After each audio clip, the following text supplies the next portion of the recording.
All eyes are on the Oklahoma City Thunder as they head into the next season, as they made some insane acquisitions and additions to their roster. Some of the likes of Alex Caruso and Isaiah Hartenstein, they're big names that capitalized this offseason, but also retaining Aaron Wiggins and Isaiah Joe on some team-friendly deals that are long-term. Isaiah Joe, 4 years, $48 million, and Aaron Wiggins for 5 years, $47 million. Two great pieces off the bench for us, stuck with us now for the long term, unless we were to trade them for some reason, which I personally do not see happening after signing these long-term deals and the kind of value that they bring as well. They're still young, they're still developing, and they just seem as guys that will stick on this team for a while. They seem like Thunder players. But everyone's talking about the Thunder now because of how good we're supposed to be. We finished as the 1 seed last season with 57 wins. We added 13 wins just in our 2 acquisitions in Alex Caruso and Isaiah Hartenstein.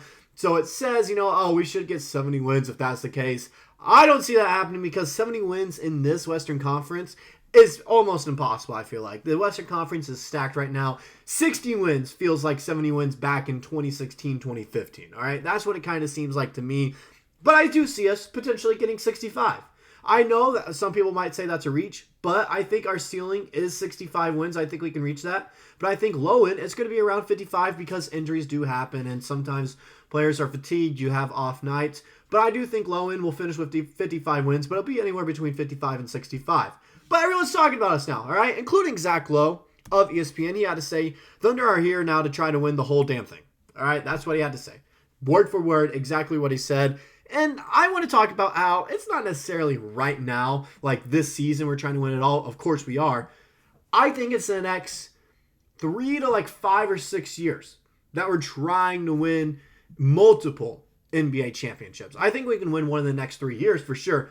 I think we're trying to win 3 in the next 5 or 6 years, though, however, with how this team is built. When you look at everything we brought onto the team, all right? Look at all the pieces that we brought. And that's what we're going to start off with first. We're going to start off in talking about why the pieces we brought onto the team are going to help us out and the areas we struggled in last season, how they're going to help us out there, all right? So first, starting off with that, of course, the big name, Isaiah Hartenstein, who might end up starting for us. We're not entirely sure. A lot of people are still speculating on what the starting 5 will look like, the rotation, minutes, and everything. I think he will start. I think he will end up starting, but I wouldn't be surprised if he's our true 6-man coming off the bench, splitting time there and being our backup center. But 8 points a game, 8 rebounds, which really stands out to me. That's what really stands out to me. Okay, and I'll talk about that in a minute. 2.5 assists, 1 block a game, 1.2 steals per game, less than 2 turnovers, less than 3 fouls a game as a big man. That's nice to see. 64% from the field, and he doesn't take a ton of 3-pointers all that much, but 33% from behind the 3-point line, and having the best shooting coach in the NBA and Chip, I'm sure we can develop a 3-point shot that is a little bit more high volume that he's, more comfortable taking to truly run a 5-out style of offense all the time. 7 foot tall, so adding that size now with 2 7-footers on our team. 26 years old, so he's still a little young. He's about to enter the prime of his career in 2 years when his contract might be up. 65% of his 2s are assisted. His defensive box plus minus is 2.8. And that's about it we're going to talk about with him. We'll talk about more about him just later on in this video. Now, the other acquisition we had, Alex Caruso. 10 points a game, 3.8 rebounds, 3.5 assists, block a game, 1.7 steals per game, less than 2 turnovers, less than 3 fouls, 46% from the field, and 40% from behind the 3-point line. 6'5", so decent size there at a shooting guard position. Might even play a little bit of small forward role for us.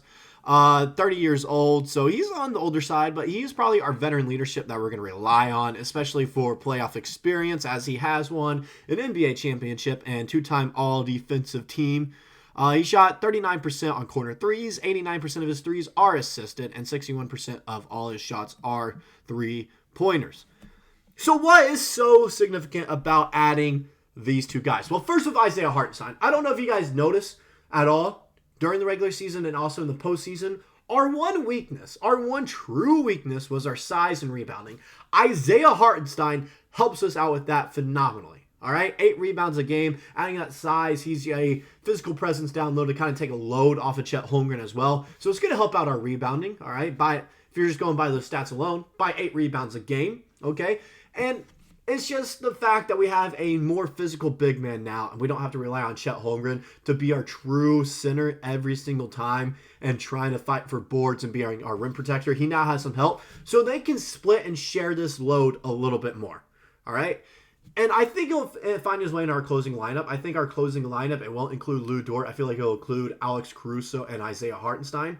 I have a feeling Lou Dort will be a starter, but he won't be a part of the closing lineup. So I feel like he's going to be there to set the intensity at the beginning of quarters and halves, but he won't necessarily finish out games. Then Isaiah Hartenstein, of course, helping us down in the stretch with our size and rebounding presence. But the big reason a lot of people are worried about the Thunder going into the next season, being like, we got to watch our eyes on them. This is a team that we're going to forget about because it's a small market, and they'll just win the whole thing. All right, that's something that everyone is paying attention about, is the defense. Yes, we're good offensively. All right, we were the best three-point shooting team in the regular season last season. We were one of the most efficient teams in the league as well, with an MVP candidate because of his offensive ability and Shai Gilgeous-Alexander, along with his defense ability, which is the reason people are worried about us. The defense on this team is phenomenal. It's spectacular. I can't put any other words into that. It's quite simply going to be the best defense in the NBA when you have Alex Caruso, two-time all-defensive player, and Isaiah Hartenstein, who was one of the more underrated defensive players in the NBA last season. He didn't get really a ton of love for that, especially when you look at the stats. And this one specifically right here. All right? These are players, the top 9 players, that averaged at least a block and a steal per game. Notice we have 2 of them. We have 2 of them. And Isaiah Hartenstein, who averaged 1.2 steals a game and 1.1 blocks a game. All right. And Alex Caruso, who averaged 1.7 steals a game and 1 block a game. That I can't say any more about that. That's impressive. That's impressive right there, adding 2 of them on our team. Then you also have Shai Gilgeous-Alexander, who averaged 2 steals a game last year. All right. Chet Holmgren, who was one of the best rim protectors in the league last year. Our defense off the bench is also nice. Cason Wallace, one of the better perimeter defenders off the bench last season. Lou Dort, top 5 defensive player. I can guarantee you that. It's just he doesn't ever show it in the stat sheets because he doesn't get a lot of steals or blocks a game. But yet he stops his defenders from scoring. You notice he puts anyone he's guarding into a, quite frankly, it's the torture chamber because he's going to torture you every single night when he's guarding you. So it's the fact that we added these 2 defensive presences to an already stacked defensive team. All right. When you look at some more stats about it as well. All right. Here's some, where we ranked along with like rating, offensive, defensive rating, net rating, assist percentage, assist ratio, all that. What I'm going to take a look at here is the ratings that we have. Offensive rating, we were already one of the best offensive teams in the league. Offensive rating was 118.3. All right. Defensive rating, we were already one of the better defensive teams in the league at number 4 with a defensive rating of 111. All right, not bad. That's going to go even lower, and lower is good for your defensive rating. We could have a defensive rating of probably 105 next season. Anywhere from 100 to 105. I truly believe that, with these acquisitions that we made and these additions and how our team is going to keep on getting better, which is something else we'll talk about here after this kind of, soapbox I'm going off of right now. And our net rating was 7.3, second best in the league. So you notice, all our ratings were top 5, all right? Almost top 3 in every single one, just 0.2 behind the Orlando Magic. But as you can see, they're top 5 in every single one. And that's all I got to say now. The assist percentage and ratio, not the greatest. However, that's something that's going to improve with Isaiah Hartenstein on this team. He's one of the better passing centers in the league. And when he gets someone on him, he's going to be able to notice a mismatch, cutting man, that I think we're going to use quite more with Isaiah Hartenstein on this team. Notice the cutting man down low, and our assist numbers can jump up by 5 or 10. I believe that. Anywhere from 5 to 10. I think it can with Isaiah Hartenstein, along with, using him in pick and roll situations with Shai Gilgeous-Alexander and J-Dub. I feel like we can get more assists that way. But it's just the fact that our defense is going to just greatly improve. And not only that, we're going to keep on improving and getting better every single year. Usually teams that are entering the prime where they're going to start being really good, all their guys are around 28, 29, 30. All right, they're in the prime of their careers. We have a ton of guys who are still 22, 23 years old. We have some guys that are 21 on this team. All right, we have some really young guys. Our oldest guy is Alex Caruso, who's 30 years old. Then after that, I think it's Kenrich Williams, who's 29. That doesn't get a lot of playing time. You look at all the guys that are key contributors to this team. Shai Gilgeous-Alexander, I think he just turned 26 not too long ago, or he's about to turn 26. One of the two, all right? Still a really younger guy. Our best player. Chet Holmgren, who's 21, 22 years old. All right, our second best guy. J-Dub, who's 22, 23 years old. Our third best player. Lou Dort's like 25 as well, I believe. 25 or 26, along with Shai Gilgeous-Alexander. So as you can see, we're a young team. We haven't even reached the prime of when we're going to be really good. That's 3 years down the line. That's why I think our championship window, along with the amount of draft picks that we have and the guys we have been drafting, and Dylan Jones and AJ Mitchell, guys that have been going off in the summer league already that are showing a lot of promise, our championship window can expand from not just 3 years to 6. I believe we can extend a 6-year championship window to win 1 or 2. Maybe even extend out to like 9 or 10 with the amount of draft picks that we have and how much we are set up for the future. All right, we are set up to win for the future and change how teams, how organizations build a team. Sam Presti did that by trading for all these picks and building a young team and building it through the draft, noticing guys that can bring potential, take a year to be ready, or can be NBA ready immediately with guys like J-Dub and Chet Holmgren, all right, guys like that. Then getting a star that you can build a team around in Shai Gilgeous-Alexander. He's just built this team perfectly. All right, and that's why our championship window is going to be extended for quite a long time, and not like these other teams where you see like they only have like a 4-year championship window. We'll have a 6-year championship window, maybe 8, maybe even 10 if we want to go that far. And that is why the league is going to be looking out for the Oklahoma City Thunder.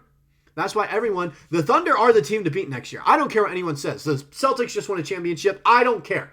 All right, what did they do to get better? They kept everyone. They didn't get all that much better. All right, they kept everyone and they got older. The Oklahoma City Thunder, they got older in a good way because they're still a really young team, and they added 2 really good players, 2 really good defensive players to the squad that are going to help them win the championship next year. And I'm calling it right now. The Oklahoma City Thunder are your 2025 NBA champions. I don't care. After everything we did this offseason, if we don't win, it's a failure this next season, all right? But we will win it next season, and we might even win it the season after. I don't care. We might go back-to-back. I am calling it right now. The Thunder are winning the championship next season. Okay? Go back to this video in a year if you need to. But they are winning it next season after everything we did this offseason. And everyone should be scared of the Thunder because we are a 65-win team. All right? We are a 65-win team. That's all I got for this video. Sorry for getting a little bit out of control there at the end, but I am that passionate about this team. I truly believe that we have that potential to finally win it all and bring a ring to Oklahoma City. But let me know in the comment section below what you guys personally think about the Thunder. If, just let me know what's the ceiling for wins and how far we can make it next year and, for the NBA, and what's our floor? Because I truly think our floor is like 55 wins and a 3 seed making the Western Conference Finals. I think the Western Conference Finals is guaranteed. But let me know in the comment section below, and I'll see you guys in the next video.